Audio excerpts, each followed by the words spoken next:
Parlons du pouvoir d'achat des Français, très lourdement impacté par la hausse des prix du pétrole qui continue à flamber, évidemment.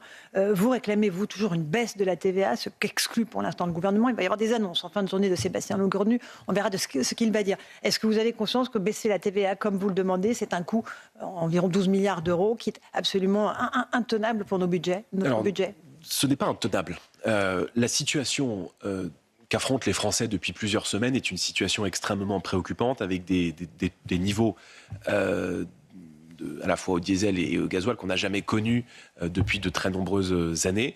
Donc nous demandons, nous, de manière très claire, la baisse de la TVA sur le carburant de 20%, vous l'avez rappelé, à 5,5% pour la TVA, et une baisse...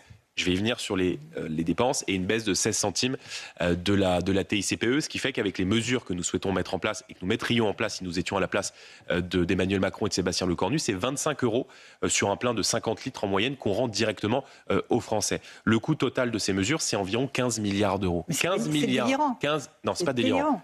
Non, 15 milliards d'euros, madame, c'est 1%, à peine 1% des 1600 milliards d'euros de dépenses publiques, c'est-à-dire de l'argent qui est dépensé chaque année par l'État.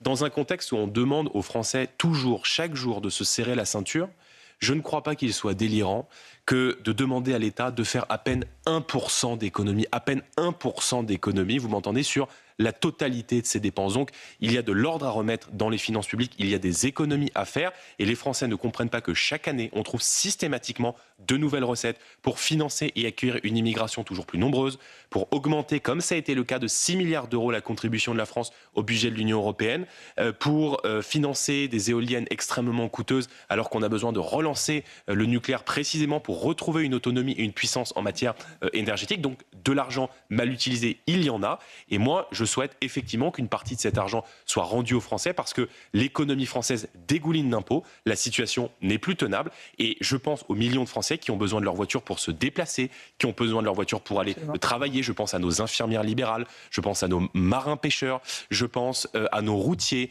je pense à tous ces corps de métier et à tous ces artisans, à tous ces Français qui ont besoin de leur véhicule chaque matin pour se rendre au travail, et plus largement aux familles françaises qui font des efforts toujours plus difficiles.